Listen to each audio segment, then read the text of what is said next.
జగన్మోహన్ రెడ్డి గారు ఆయన సీఎంగా దిగిపోయిన తర్వాత చెప్పాలంటే ప్రతిపక్ష పాత్ర కూడా కోల్పోయిన తర్వాత ఆయనకి ఏం చేస్తున్నారు ఏంటి అనేది అర్థం కావట్లేదు. రీసెంట్గా ఒక వ్యక్తికి సంబంధించినటువంటి ఒక అరెస్ట్ జరిగితే ఎవరైతే నిన్ను అరెస్ట్ చేశారో అతని చేతే ఆ డీజీపీ ఆ ఎస్పీ చేత నీకు సెల్యూట్ చేస్తాను అని చెప్పటం, ఇది ఇలాంటి వ్యాఖ్యలు చేయటం. అంటే ఎవరైతే ఎస్పీ ఐపీఎస్ లేదంటే ఐఏఎస్ లేదంటే పోలీస్ డిపార్ట్మెంట్ ఉన్నారో వాళ్ళందరినీ కించపరిచేటువంటి వ్యాఖ్యలుగా మనం దీన్ని చూడాలి. జగన్మోహన్ రెడ్డి గారు ఏదైతే గతంలో ఆయన అధికారాన్ని అడ్డం పెట్టుకుని ఎంతోమంది ఐఏఎస్లు ఐపీఎస్ల జీవితాలనే నాశనం చేశారు.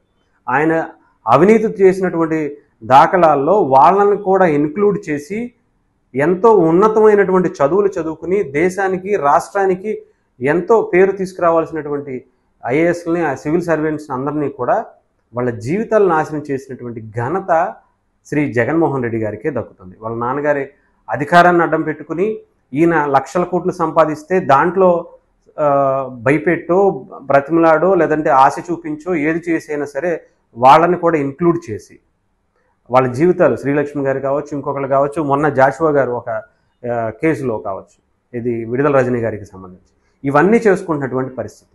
పైగా వాళ్ళనే తిరిగి బెదిరిస్తున్నటువంటి పరిస్థితి చూస్తే దీన్ని ఎంతవరకు తీసుకువెళ్తున్నారు జగన్మోహన్ రెడ్డి గారు.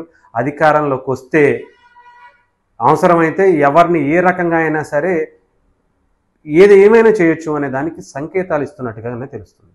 మేము చూస్తాం సోషల్ మీడియాలో కూడా వాళ్ళ వర్గీయులు వచ్చిన తర్వాత ఒక్కొక్కరికి ఓచకోతే అనేది పెడుతున్నారు. ఎందుకు దీనికి అంటే జగన్మోహన్ రెడ్డి గారు ఎలాగో తగ్గిపోతున్నారు, వాళ్ళకి ఊతమిద్దాం అనేది అనుకోవచ్చు. కాకపోతే ఏంటంటే కొంచెం బూస్టప్ ఇద్దాం అన్నట్టుగా అనుకోవచ్చు. కానీ ఇలాంటి వ్యాఖ్యల వల్ల మరి పోలీస్ డిపార్ట్మెంట్లు కావచ్చు, ఇంకొకళ్ళు కావచ్చు, వాళ్ళకు కూడా యాక్షన్ తీసుకోవాల్సినటువంటి పరిస్థితి ఉంది.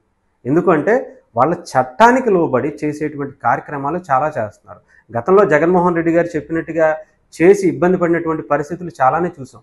అటు ఎవరో ముంబై నటికి సంబంధించి కావచ్చు, త్రిబులార్ ఇప్పుడు డిప్యూటీ స్పీకర్ త్రిబులార్కి సంబంధించినటువంటి కేసుల్లో కావచ్చు, ఎంతోమంది జగన్మోహన్ రెడ్డి గారు చెప్పినట్టుగా చేస్తే రాజ్యాంగానికి చట్టానికి లోబడి పనులు చేయకుండా జగన్మోహన్ రెడ్డి గారి రాజారెడ్డి గారి సంబంధించినటువంటి చట్టంలో రాజ్యాంగానికి లోబడి చేస్తే ఎలా ఉంటుంది అనేది మనం ఇప్పటికే వాళ్ళ పరిస్థితి, వాళ్ళు సస్పెండ్ అవ్వటం, వాళ్ళ పరిస్థితి కోర్టు మెట్ల వరకు వెళ్లాల్సినటువంటి పరిస్థితి వచ్చింది. సో అంటే చట్టానికి లోబడి వాళ్ళకి చేసినటువంటి తప్పులకు శిక్ష వేయాలి అని వేస్తే అంటే సోషల్ మీడియాలో ఇష్టం వచ్చినట్టు మాట్లాడినటువంటి సైకోలకి, లేదంటే బూతులు తిప్పినటువంటి సైకోలకి, లేకపోతే పోసాని కృష్ణమూర్తి లాంటి వ్యక్తుల్ని అత్యంత హీనమైనటువంటి భాషలు మాట్లాడుతున్నటువంటి వ్యక్తుల్ని అరెస్టు చేస్తే వాళ్ళని మళ్ళీ రేపొద్దున అధికారంలోకి వస్తే కనుక వాళ్ళ చేత మీరు సెల్యూట్ చేపిస్తారా?